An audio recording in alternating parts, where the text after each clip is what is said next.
నిజానికి అదో jail. Scene చూస్తే మాత్రం అలా కనిపించదు. బోర్డు చూస్తే కానీ జైల్ అని కన్ఫర్మ్ చేయలేం. ఏదో రిసార్ట్ కు వెళ్లిన ఫీలింగ్ కలుగుతుంది. కరుడుగట్టిన నేరస్తులుండే చోటైనా పార్క్ ను తలపిస్తోంది మెదక్ జిల్లా సెంట్రల్ జైల్.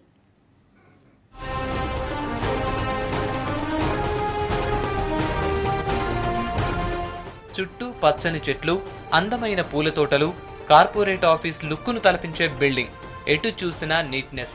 ఇది మెదక్ జిల్లా సంగారెడ్డిలోని సెంట్రల్ జైల్ స్పెషాలిటీ.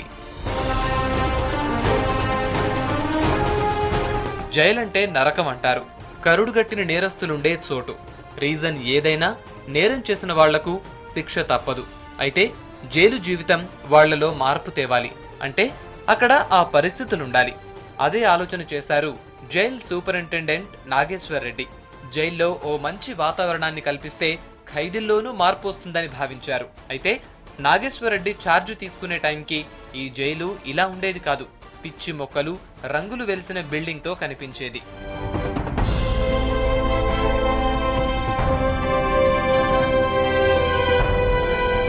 పై అధికారుల సహకారంతో జైలు వాతావరణాన్ని టోటల్ గా మార్చేశారు నాగేశ్వర్ రెడ్డి. జైలు ఆవరణలో ఖైదీలతో పండ్లు, పూల మొక్కలు నాటించారు. వీటితో పాటు టేకు మొక్కల పెంపకాన్ని చేపట్టారు.